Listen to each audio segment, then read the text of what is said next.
என் ஒர்க்கெல்லாம் முடிஞ்சுது. நீ வேணா இந்த ரூம் யூஸ் பண்ணிக்கோ. வாங்க கான்ஃபரன்ஸ் ஹாலுக்கு போயிடலாம்.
கமல், சொல்லு ராஜி. கமல்.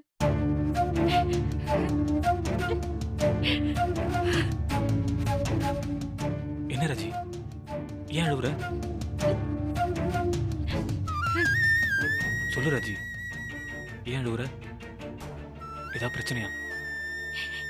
ஏன் கமல், நீ இவ்ளோ நேரமா என் போன் எடுக்காம இருந்த? அது வந்து உனக்கு கூட என்ன பிடிக்காம போயிடுச்சுல்ல. ஏன் இப்படி பேசுற? அப்புறம் நீ ஏன் போன் எடுக்கல? நீ இப்படிலாம் இருந்ததே இல்லையே. அது எத்தனையோ பேர் சண்டை போட்டுட்டு என் கூட பேசாம இருந்திருக்காங்க. கார்த்திக், விஷ்ணு, லக்ஷ்மி, ஏன் எங்க அப்பா கூட பேசாம இருந்திருக்காரு. ஆனா அப்பெல்லாம் எனக்கு இவ்ளோ வலிக்கல கமல். இப்போ நீ என்ன அவாய்ட் பண்றதுதான் என்னால தாங்கிக்கவே முடியல. அதெல்லாம் இல்ல ராஜி. இந்த உலகத்திலேயே என்ன அதிகமா நேசிச்ச ஒரே ஆள் நீ மட்டும்தான். நீயும் என்கிட்ட பேசாம போயிட்டனா சத்தியமா என்னால தாங்க முடியாது கமல்.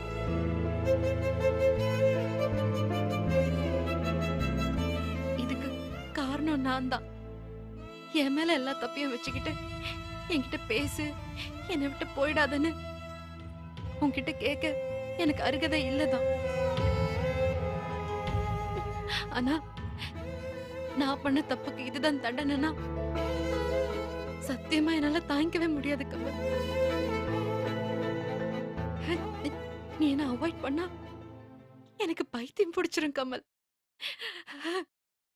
ப்ளீஸ் ராஜி, நீ அழாத. அதெல்லாம் ஒன்றும் இல்லை. நான் உன்னை அவாய்ட்லாம் பண்ணல. என் லைஃப்ல என்னைக்குமே நான் உன்னை அவாய்ட் பண்ண மாட்டேன்.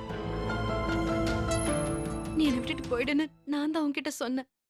ஆனா நீ என் ஃபோன் எடுக்காத அடுத்த நிமிஷம் என் மனசு எப்படி வலிச்சது தெரியுமா? இந்த வலி எப்பவும் என் மனசை விட்டு போகாதுன்னு நினைக்கும் போது எனக்கு செத்துறலாம் போல இருக்கு.